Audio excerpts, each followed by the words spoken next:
పత్రిక 5వ అధ్యాయం 7వ వచనాన్ని చదువుదాం. మీరు పులిపిండి లేని వారు గనుక క్రొత్త ముద్దవుటకై ఆ పాతదైన పులిపిండిని తీసి పారవేడి. అంతేకాక క్రీస్తును మన పస్కా పశువు వధింపబడిన. ప్రార్థించినటువంటి ప్రియులు యోబు గారికి ప్రభువును రక్షకుడైన యేసుక్రీస్తు నామం పేరిట వందనాలు తెలియజేస్తున్నాయి. ప్రియులు చదవబడిన లేఖన భాగం ఇచ్చినటువంటి పత్రిక 5వ అధ్యాయము 7వ వచనాన్ని చదువుకున్నాం. అపొస్తలుడైన పౌలు కొరింథీ సంఘంలో 18 నెలలు పనిచేశాడు. దగ్గరగా 18 నెలలు ఆయన పరిచయం చేశాడు తన రెండవ మిషనరీ జర్నీలో. ఈ 18 నెలల తర్వాత ఆయన అక్కడి నుంచి మరో ప్రాంతానికి వెళ్ళిపోయాడు.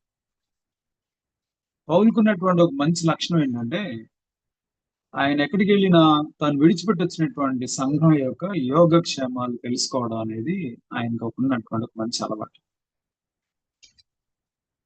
సో అందుకనే ఈ క్రమంలో కొరింథీ సంఘంలో ఉన్నటువంటి పరిస్థితులను ఆయన ఆరాధిస్తూ ఉన్నప్పుడు ఒక విచారకరమైనటువంటి విషయం తెలుసు. కొరింథీ సంఘం వాళ్ళు నైతికంగా దినదినము పతనం అవుతున్నారు. రెండోది, వాళ్ళు ఆధ్యాత్మికంగా ఎదగడానికి బదులుగా తిరోగమనంలోకి వచ్చేసారు. మూడోది, సోషల్ గా వాళ్ళు డీవియేట్ అయిపోయారు. సో మళ్ళీ మీకు అర్థం కాదు. ఒకటి, స్పిరిచువల్ గా వాళ్ళు తిరోగమనంలో ఉన్నారు. 2, నైతికంగా పతనమైపోతున్నారు. 3, సోషల్ గా కూడా అదే కమ్యూనిటీగా వాళ్ళు స్ప్లిట్ అయిపోయారు. రకరకాలుగా దగ్గర 3-4 భాగాలుగా వాళ్ళు స్ప్లిట్ అయిపోయారు. ఈ క్రమంలో ఆయన ఉత్తరాలు రాశారు. యాక్చువల్గా ఆయన రాసిన ఉత్తరాలు 3 ఉత్తరాలు, బట్ మనకి 2 అందుబాటులో ఉంది. మనం చదువుకునేటువంటి ఈ మొదటి పత్రిక యాక్చువల్గా ఆయన రెండోసారి రాసినటువంటి పత్రిక. పత్రికలో చాలా విషయాలు ఆయన అంటే మన బైబిల్లో ఉన్నటువంటి మొదటి పత్రిక చాలా విషయాలు వాళ్ళని కరెక్ట్ చేయడానికి ఆయన వాడినట్లుగా మనం చూస్తాం. సో ప్రారంభంలో మొదటి అధ్యాయంలో మీరు చూస్తే అక్కడ 10వ వచనం నుండి, సహోదరులారా మీరందరూ ఏకభావంతో మాట్లాడవాలని, మీలో కక్షలు లేక ఏక మనస్సుతోనూ ఏక తాత్పర్యంతోనూ ఏక తాత్పర్యంతో మీరు సన్నద్ధులై ఉండవాలని మన ప్రభువైన యేసుక్రీస్తు పేరిట మిమ్మల్ని వేడుకుంటున్నాం. ఎందుకు ఈ మాట చెప్పాడు అని అంటే, 2వ వచనంలో 11వ వచనంలో, సహోదరులారా మీరు కలహములు కలవని మిమ్మల్ని గురించి క్లోయే ఇంటి వారి వలన నాకు తెలియవచ్చును. మీలో ఒకడు నేను పౌలు వాడను, ఒకడు నేను అపోల్లో వాడను, మరి ఒకడు కేఫా వాడను, ఇంకో నేను క్రీస్తు వాడని చెప్పుకొనిచ్చినారని నా తాత్పర్యం. సో కాబట్టి ఇది మొదటి ఇష్యూ. వాళ్ళలో సోషల్ డీవియేషన్స్ వచ్చినాయి. సో వాళ్ళు సంఘంలో ఉన్న వాళ్ళు పౌలు బ్యాచ్గా, పేతురు బ్యాచ్గా, అపోల్లో బ్యాచ్గా, కొంతమంది క్రీస్తు అనుచరులు ఇలాగా స్ప్లిట్ అయిపోయారు. రెండోది, వాళ్ళ నైతిక విలువలు అంత బాగాలేదు. సో మీరు 5వ అధ్యాయంలో ప్రారంభంలో చూస్తే, మీలో జారత్వం ఉన్నదని వదంతి కలదు. మీలో జారత్వం ఉన్నదని వదంతి కలదు. సో వాళ్ళు నైతికత లోపం చాలా ప్రస్ఫుటంగా వాళ్ళల్లో కనిపిస్తుంది. సో ఇది రెండో విషయం. ఇక మూడోది, వారిలో దేవుని వాక్యానికి విరుద్ధమైనటువంటి చాలా విషయాల్ని పౌలు భక్తుడు కనుక్కున్నట్లుగా లేఖనాల్లో మనం చూస్తాం. సో ఉదాహరణకి ఇందాక యోబు గారు ప్రస్తావించినట్లుగా ప్రార్థనలో అధ్యాయంలో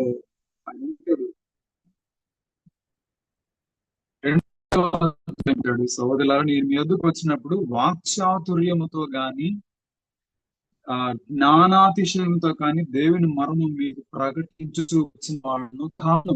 సో మేము మీకు వాక్యాన్ని చాలా శ్రద్ధగా, సిస్టమేటిక్ గా, ఏదో మేము వాక్చాతుర్యంతోనో లేకపోతే మాకున్న జ్ఞానం చేత ప్రకటించలేదు. కాబట్టి ఈ మూడు విషయాల్లో వాళ్ళు తప్పిపోయారు. దేవుని వాక్యానికి విరుద్ధం అయిపోయి పాపం చేస్తున్నారు, నైతిక విలువలు దెబ్బతిన్నాయి, సంఘంలో డీవియేషన్స్ వచ్చినాయి. సో ఇలాంటి పరిస్థితుల్లో పౌలు ఈ ఉత్తరాన్ని రాస్తున్నాడు. ఆయనకు చక్కటి సూటిగా ఒక మాట చెప్పదలుచున్నాడు. అది ఏంటంటే 5వ అధ్యాయం 7వ వచనంలో, మీరు పులిపిండి లేని వారు గనుక క్రొత్త ముద్ద అవుటకై ఆ పాతదైన పులిపిండిని తీసి వేయుడి. అంతేకాక క్రీస్తు అని మన పస్కా పశువు వధింపబడిను. సో ఇక్కడ పౌలు చెప్తున్నటువంటి మాటలు ఏంటంటే, ఆ పాతదైన పులిపిండి తీసి పారవేయండి.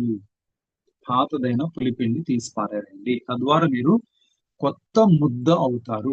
జనరల్ గా దిస్ ఇస్ జూయిష్ టెర్మినాలజీ. వాళ్ళు రొట్టెలు తింటారు, మనం అన్నం అనుకుంటాం కదా, సో వాళ్ళు రొట్టెలు తింటారు. ఈ రొట్టెలు రెగ్యులర్ గా అది వాళ్ళ ఆహారం, ముఖ్యమైన ఆహారం. మనకి భోజనం ఆ వైట్ రైస్ ఎలాగో వాళ్ళకి రొట్టెలు అనేటువంటివి రెగ్యులర్ భోజనం వాళ్ళకి.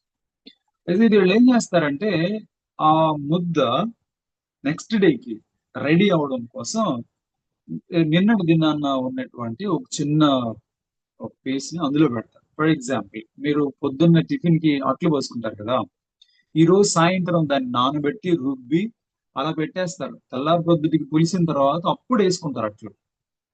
బాగా వస్తాయి, టేస్టీగా ఉంటాయి. సో వాళ్ళు కూడా అదే చేస్తారు.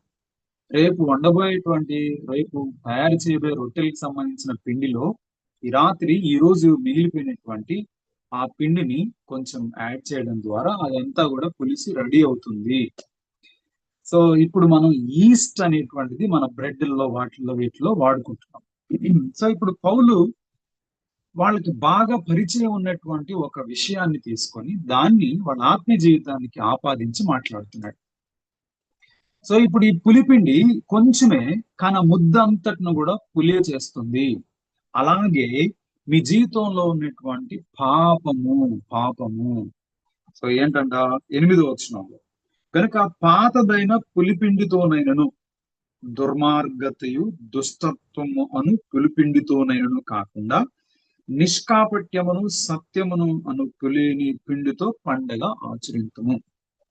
సో ఇక్కడ పులిపిండి ఏంటి అని అంటే ఆ దుర్మార్గత మరియు దుష్టత్వము అని మాట్లాడుతున్నాడు. సో ఈ రెండింటిని మీరు తీసేసుకోగలిగితే మీరు క్రొత్త ముద్ద అవుతారు, అంటే కొత్త మనిషి అవుతారు, కొత్త విశ్వాసులు అవుతారు అని ఇక్కడ జ్ఞాపకం చేస్తున్నాడు. సో గతంలో కూడా మీకు జ్ఞాపకం చేస్తుంటాను ఈ విషయం. విశ్వాసుల్లో 2 రకాలైనటువంటి విశ్వాసులు ఉంటారు. ఒకటి వంశపారంపర్యంగా క్రైస్తవులైనటువంటి వారు. ఫర్ ఎగ్జాంపుల్, వాళ్ళ తాతగారు నాన్నగారు క్రైస్తవులు అయి ఉంటారు. ఇప్పుడు వాళ్ళు క్రైస్తవ కుటుంబంలో పుట్టారు కాబట్టి చిన్నప్పటి నుంచి ప్రార్థన చేయడం, వాక్యం చదవడం, పాటలు పాడడం, చర్చికి అటెండ్ అవ్వడం, లేక క్రైస్తవ విశ్వాస సంబంధమైన కార్యక్రమాల్లో పాల్గొనడం. ఇంకొకటి, మనం యవ్వన దశలోకి వచ్చిన తర్వాత బాప్తిజం తీసుకోవాలి కాబట్టి తీసుకోవడం. సో ఇలాంటి ట్రెడిషనల్ బిలీవర్స్ అంటారు వీళ్ళని.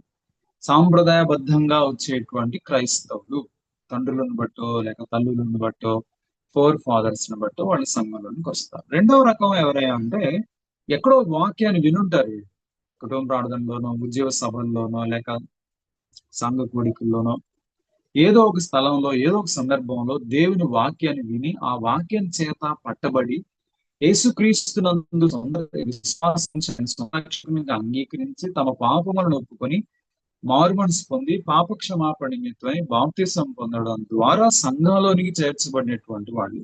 సో వీళ్ళు they are the spiritual Christian people. So ఒకటి traditional believers, 2 spiritual believers. So ఇక్కడ ఈ ఈ స్పిరిచువల్ బిలీవర్స్ లో మనం పెద్దగా ఇలాంటి వాటిని చూడం. ఎందుకంటే వాళ్ళు మారుమనసు పొందుతారు, పాపక్షమాపణ పొందుతారు, వాళ్ళ పాపములను ప్రభు సన్నిధిలో ఒప్పుకొని విడిచిపెట్టి బాప్తిసం పొందడం ద్వారా సంఘంలోని చేర్చబడతారు. కానీ ఈ ట్రెడిషనల్ బిలీవర్స్ ఎవరైతే ఉన్నారో వాళ్ళలో ఇలాంటిది చాలా తరచుగా కనిపిస్తుంది. అఫ్ కోర్స్ మారుమనసు పొంది పాపక్షమాపణ కోసం బాప్తిజం పొందిన వాళ్ళలో కూడా ఇవి ఉండడానికి అవకాశం ఉంది. ఏమంటున్నాడు ఆయన? రెండు రకాలైనటువంటి పరిస్థితులు ఉండడానికి అవకాశం ఉంటుంది. ఒకటి దుర్మార్గము, దుర్మార్గము. రెండు దుష్టత్వము, దుష్టత్వం. సో దుర్మార్గం అనేటువంటిది మీ నడవడికి సంబంధించింది. దుష్టత్వం అనేటువంటిది మీ మీ అంతరంగానికి సంబంధించింది అనుకుందాం కాసేపు. ఇది 100% కరెక్ట్ నేను చెప్పడం లేదు, బట్ ఇలాగ ఆలోచన చేద్దాం అంటున్నా. సో దుర్మార్గము, దుర్మార్గము, దుర్మార్గము, చెడ్డ మార్గము. సో ఇప్పుడు దీన్ని తీసేయండి అంటే మీ పనుల్లో, మీ క్రియలలో దుష్టత్వం ఏమైనా ఉందేమో చూడండి. సో ఎట్లా తెలుస్తుంది? సో దేవుని వాక్యానికి విరుద్ధంగా చేసే ప్రతి పని అది దుర్మార్గమే అవుతుంది. దేవుని యొక్క మార్గానికి లేకపోతే దేవుని వాక్యానికి విరుద్ధంగా చేసేటువంటి ప్రతి పని కూడా అది దుర్మార్గమే అవుతుంది. సో విశ్వాసులు ఈ విషయాన్ని పరిశీలన చేసుకోవాలి. అందుకనే మీకు ఏ ప్రార్థన ఇర్రెస్పెక్టివ్ ఆఫ్ అకేషన్, అది పుట్టినరోజా లేకపోతే ఆ ఓణీల్ ఫంక్షన్, లుంగీల్ ఫంక్షన్, ఇవి కూడా చేస్తారండి మనవాళ్ళు. లేదు ఆ పెళ్లి రోజా, పెళ్లి రోజా, చావా, లేకపోతే జ్ఞాపకార్థం కూడిక, ఇర్రెస్పెక్టివ్ ఆఫ్ అకేషన్, ఏ కార్యంలోనైనా తప్పకుండా వాక్య ధ్యానం అనేటువంటిది ఉంటుంది. వెంకటరావు గారు చాలా రోజుల నుంచి ఆయన ఫోన్ చేస్తా ఉంటారు, కానీ నేను ఎక్కడో ఉంటాను, రండి ఒకసారి మా వాళ్ళందరూ ఎదురు చూస్తా ఉన్నారు, బ్రతిమలాడతారు. కనీసం ఇప్పటికైనా దేవుడు సమయం ఇచ్చినందుకు దేవునికి నేను వందనాస్తులు అయినాను. వెంకటరావు గారికి నా వందనాలు. సో వాక్యం అనేటువంటిది తప్పకుండా ఉంటుంది. ఎందుకు వాక్యం? ఎందుకు చక్కగా పాటలు పాడుకొని ప్రార్థన చేసుకుని వెళ్ళిపోవచ్చు కదా, ఎందుకని? అట్లీస్ట్ మనం ఆ రోజు ప్రసంగం చేయకపోయినా కీర్తన గ్రంథాన్ని తెరిచి ఒక అధ్యాయాన్ని చదువుకొని చిన్న ప్రార్థన చేసుకుని ఎందుకు? వాక్యం ఎందుకు? కీర్తనాకారుడు ఒక చక్కటి మాట అంటాడు, మనందరికీ తెలిసిందే. 119 వచ్చినట్లయితే ఈ వాక్యము ఎందుకు ఉపయోగపడుతుందో ఆయన చాలా స్పష్టంగా జ్ఞాపకం చేస్తాడు. కీర్తన గ్రంథం 119వ కీర్తన 105వ చరణంలో ఇలా ఉంటుంది. 105వ చరణం, నీ వాక్యము నా పాదములకు దీపమును, నా త్రోవకు వెలుగునై ఉన్నది. నా త్రోవకు వెలుగునై ఉన్నది. సో దావీదు ఈ కీర్తనాకారుడు అంటున్నాడు, దేవుని వాక్యము నా పాదములకు దీపము. దీపం, సో దీపము లైట్ అన్నమాట. యాక్చువల్ గా తెలుగు ట్రాన్స్లేషన్ చాలా బాగుంది, దీపము.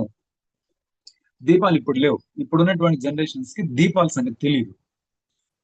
మనలో చాలా మందికి దీపాలు తెలుసు, అదే విధంగా మనలో చాలా మంది దీపపు వెలుగులో కూర్చొని చదువుకున్న వాళ్ళు ఉన్నారు. దీపం అంటే అది దాని సరౌండింగ్స్ చాలా విశాలమైన స్థలాన్ని చూపించదు. దీపం చాలా లిమిటెడ్ స్పేస్ ని మాత్రమే చూపిస్తారు, చాలా కొద్ది స్థలంలోనే అది పనిచేస్తారు. సో ఇప్పుడు దీపం అంటే మాట ఏంటంటే దేవుని వాక్యము ఒక 2 సంవత్సరాలకి 3 సంవత్సరాలకి సరిపడినటువంటి జ్ఞానాన్ని, అంటే ఐ మీన్ ఆ మార్గాన్ని నీకు చూపించదు. దేవుని వాక్యము ఒక 20 సంవత్సరాలకి నీ భవిష్యత్తు అంతా చూపించదు. నెక్స్ట్ స్టెప్ ఎక్కడ వేయాలో చూపిస్తారు. సో దేవుని వాక్యము నీ అడుగులు ఎక్కడ పడాలో, నెక్స్ట్ స్టెప్ ఎక్కడ పడాలో, ఈ సందర్భంలో నువ్వు ఏ విధంగా అడుగు వేయాలో, ఎక్కడ వేయాలో, ఏ డైరెక్షన్ లో వేయాలో, ఇది చెప్తుంది దేవుని వాక్యం. అందుకనే కీర్తనాకారుడు ఆ మాట రాశాడు, నీ వాక్యము నా పాదములకు దీపము. నెక్స్ట్ స్టెప్ ఎక్కడ వేయాలో నాకు చూపిస్తుంది. అంటే దాని అర్థం ఏంటి?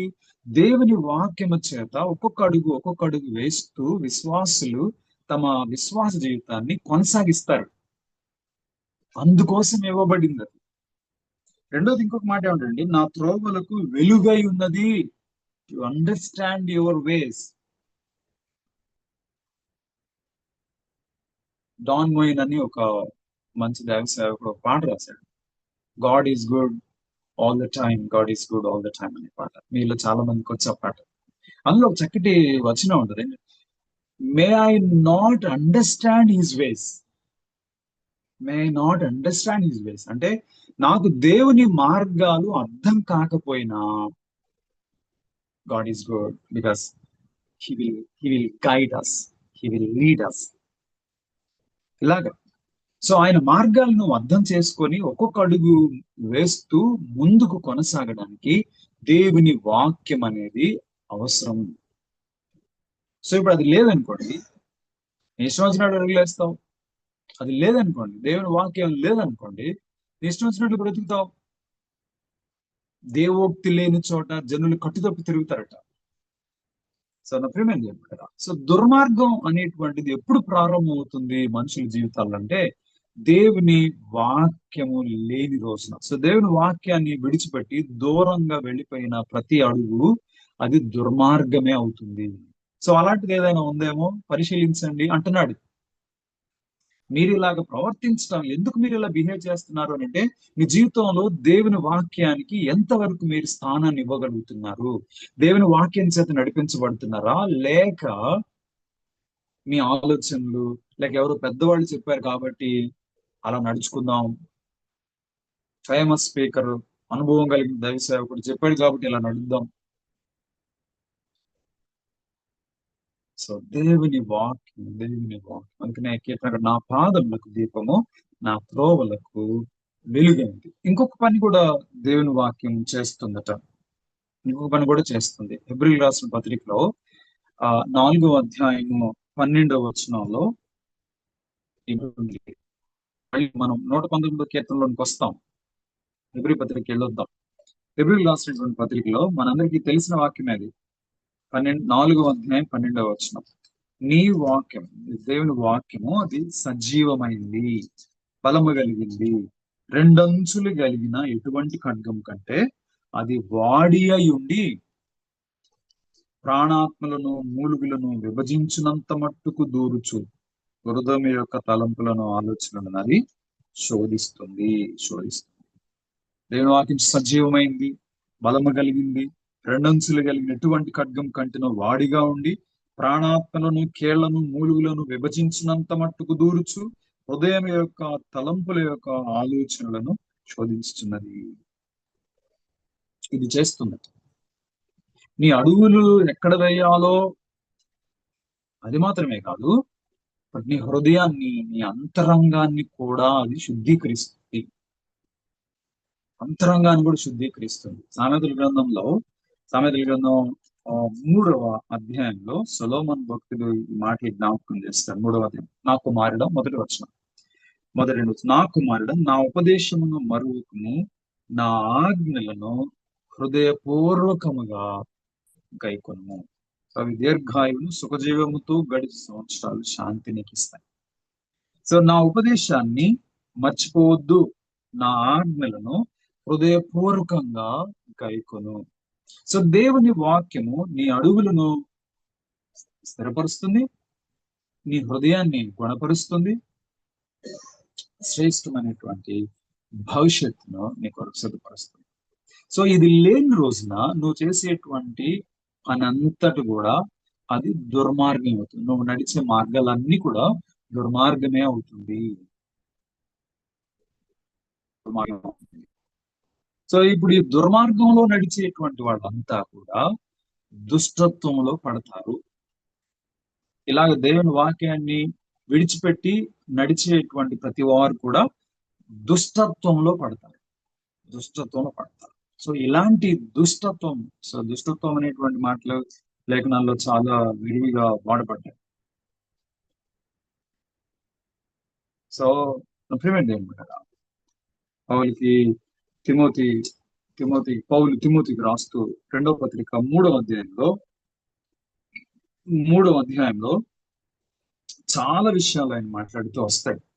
5వ వచనంలో మొదటి నుంచి 5 వచనాలు మీరు చదివితే ఇక్కడ చాలా విషయాలు ఉంటాయి. అంత్య దినములలో అపాయకరమైన కాలంలో వచ్చినట్టు తెలియలేనుగా మనుషులు ప్రియులు, ధనాపేక్షకులు, బెంకములాడువారు, అహంకారులు, దూషకులు, తల్లిదండ్రులకు అవిధేయులు, కృతజ్ఞత లేని వారు, అపవిత్రులు, అనురాగ రహితులు, అతి ద్వేషులు, అపవాదుకులు, అజితేయులు, కూరులు, సజ్జన ద్వేషులు, ద్రోహులు, మూర్ఖులు, గర్వాంధులు, దేవుని కంటే సుఖానుభవం ఎక్కువగా ప్రేమించేవారు, పైకి దైవభక్తి కలిగినటువంటి వారై ఉండి దాని శక్తిని ఆశ్రయించిన వారినై. సో దేవుని వాక్యాన్ని విడిచిపెట్టి వెళ్ళిపోయేటువంటి వాళ్ళు ఇలాంటి దుష్టత్వంలో పడతారు. దుష్టత్వం పడతారు. కాబట్టి పౌలు భక్తుడు కొరింథీ సంఘానికి ఈ మాటలు ఆయన చాలా చాలా చాలా ఘాటుగా రాస్తున్నాడు. మీరు ఎందుకు ఇలా బిహేవ్ చేస్తున్నారంటే మీలో ఆ పాతదైన పులిపిండి ఉంది. ఏంటి ఆ పులిపిండి అని అంటే, ఒకటి దుర్మార్గం, రెండోది దుష్టత్వం. సో ఇప్పుడు దీన్ని తీసి పారవేయండి. దీన్ని తీసి పారవేయండి. ఎలాగా? ఇప్పుడు ఇవన్నీ సెటిల్ చేయాలంటే ఎట్లా? ఈ దుర్మార్గాన్ని, దుష్టత్వాన్ని తీసేయడం ఎట్లా? అందుకనే కీర్తన అక్కడ ఒక మాట అంటాడు. 119వ కీర్తన, నేను మళ్ళీ ఇక్కడికి వస్తానని చెప్పాను కదా. 119వ కీర్తనలో ఆయన ఒక మాట ఏమంటాడంటే, 133వ చరణాన్ని చదువు. 133వ చరణాన్ని 133వ చరణాన్ని చదువుతాం. నీ వాక్యము వెల్లడెవడి తోడని వెలుగు కలుగును, అవి తెలివి లేని వారికి తెలివిని కలిగిస్తాయి. 133వ చరణం. నీ వాక్యమును బట్టి నా అడుగును స్థిరపరుచుము, ఏ పాపం నన్ను ఏలనీయకుము. సో ఈ కీర్తనకాడు ఏం కోరుకుంటున్నాడంటే, కాబట్టి నీ వాక్యమును బట్టి నా అడుగులు స్థిరపరచుము, ఏ పాపము నన్ను ఏలనీయకుము. సో ఇది ఒక్కటి సరి చేసుకోగలిగితే, చాలా మంది చేస్తున్న పని ఏంటంటే, దేవుని వాక్యాన్ని చాలా శ్రద్ధగా వింటారు, చాలా శ్రద్ధగా ధ్యానిస్తారు కూడా, చాలా శ్రద్ధగా పంపిస్తారు. కానీ ప్రాబ్లం ఎక్కడి నుంచి వస్తున్నారంటే ఆచరణ లోపం. దేవుని వాక్యాన్ని చాలా శ్రద్ధగా ఆచరిస్తున్నారు, వింటారు. దేవుని వాక్యాన్ని చదువుతారు, అధ్యాయాలు చదువుతారు. మన రోజు ఎవరో అంటున్నారు, నేను బైబిల్ గ్రంథాన్ని 20 సార్లు చదివానండి. 20 సార్లు చదివాను. వండర్ఫుల్, చాలా అద్భుతం. But what about implementation? ఆచరణ ఏంటి? ఆచరణ. కొరింథీ సంఘానికి కూడా దేవుని వాక్యం బాగా తెలుసు. కొరింథీ సంఘము పౌలు బోధించాడు అక్కడ, పేతురు బోధించాడు అక్కడ, యేసుక్రీస్తులో వారు ప్రకటించబడ్డాడు అక్కడ, అపోల్లో అనేటువంటి ఆయన బోధించాడు అక్కడ, గొప్ప గొప్ప సేవకులు బోధించారు. కానీ వాళ్ళల్లో ఈ 3 సమస్యలు ఉన్నాయి. ఇంత గొప్ప సేవకులు వాక్యాన్ని విన్నటువంటి వాళ్ళు ఎందుకని ఇంత త్వరగా వాళ్ళలో డీవియేషన్స్ వచ్చినాయి? ఎందుకు నైతిక విలువలు దెబ్బతిన్నాయి? ఎందుకు అపవిత్రత చోటు చేసుకుంది? పౌలు ఉత్తరం రాసి మీలో ఆ పులిపిండి తీసి పారేయండి అని హెచ్చరించాల్సిన పరిస్థితులు ఎందుకు వచ్చినాయంటే, because there is a problem in implementation. నా వెనుక లైబ్రరీ ఉండడం వల్ల ఉపయోగం లేదు. నా ఆత్మీయ జీవితంలో ఆ వాక్యం యొక్క అనుసరణ ఉండాల్సిన అవసరం ఉంది. నా మైండ్ లో బైబిల్ గ్రంథంలో ఉన్నటువంటి 66 గ్రంథాలు కంఠస్థ ఉండడం వల్ల ఉపయోగం లేదు. అట్లీస్ట్ ఒక్క వచనం ఆచరణలోనికి రాగలిగిన రోజున క్రొత్త ముద్ద అవుతాం. లేకపోతే ఆ ప్రభులోనికి వచ్చిన లోకంలో ఉన్న అదే అని ప్రభు, అదే పాత వ్యక్తులు, అదే పాత జీవితం, కాకపోతే ప్లేస్ మారింది అంతే. ఇంతకుముందు రోడ్ల మీద, బజార్లలో, లేకపోతే పబ్బుల్లోనూ, సినిమా హాల్లో ఉండేవాళ్ళు ఇప్పుడు చర్చిలో ఉంటారు. That's it. అందుకని పౌలు చాలా స్పష్టంగా ఆ పాత పులిపిండిని తీసి పారవేయండి. నా ప్రియమైన సహోదరి సహోదరులారా, రాత్రి వేళ ప్రభు పేరట నేను మీకు మనం చేస్తున్నాను. ఇంకా మన జీవితంలో ఆ పులిపిండి ఛాయలు ఏమన్నా ఉన్నాయా? సార్దీ సంఘానికి ప్రభు నీకు ఒక అవకాశం ఇస్తున్నాను. చావనైన మిగిలిన వాటిని బలపరుచుకో. లేకపోతే దొంగ వల్ల నీ మీదకి వస్తాను. నేను ఎప్పుడు వస్తానో తెలియదు. So in the same way God give us each and every day. అనుదినము దేవుడు తన మహాకృప చేత మనల్ని మనం సరి చేసుకోవడానికి ఆయన మనకు అవకాశం ఇస్తూ ఉన్నాడు. మనం క్రొత్త ముద్ద అవ్వాలని ఆయన తన ఉద్దేశం అయి ఉంది. అందుకోసమే ప్రభు మన కోసం శిలువ మరణం పొందాడు. మన పస్కా పశువు వధించబడ్డాడు కనుక పులియని రొట్టెతో పండుగను ఆచరిద్దాం. పులియని రొట్టెలాగా మనము ప్రభువుకి సమర్పించుకోవడానికి ప్రయత్నం చేద్దాం. అటు ప్రభు పరిశుద్ధాత్మ దేవుడు మనందరికీ అనుగ్రహించి దీవించును గాక. ఆమేన్. నేను ప్రార్థన చేస్తాను. ఒక నిమిషం తల వంచి ప్రార్థనలో ఏకీభవించుతాం. మనం విన్న ఈ మాటలు జ్ఞాపకం చేసుకుందాం. పులిపిండి తినడానికి బాగుంటుందేమో, కానీ అది ప్రభువుకు పనికిరాదు. పండుగను ఆచరించడానికి పనికిరాదు. మీరు పొంగని రొట్టెలతో పండుగ చేయాలి. మీరు చేదు కూరలతో తినాలి. ఈరోజు ఒక పండగే అంత ప్రత్యేకంగా ఆచరిస్తే ఇక ప్రభు ముందుకు వస్తున్నటువంటి నా సంగతి ఏంటి?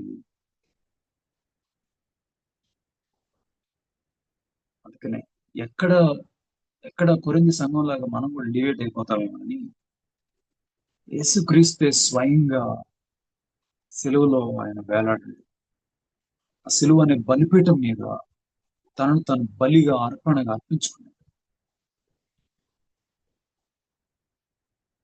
ప్రభువుని అడుగుదాం, అయ్యా ఇంకా నా జీవితంలో నీకు ఆయాస్కరమైన ఏదైనా ఉన్నదేమో జ్ఞాపకం చేయండి ప్రభు,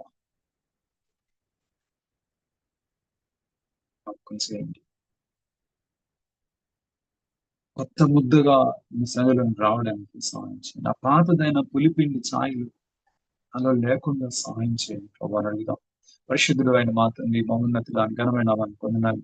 మేము విన్న ఈ మాటలు మా హృదయంలో భద్రపరచుటకు సహాయం చేయండి.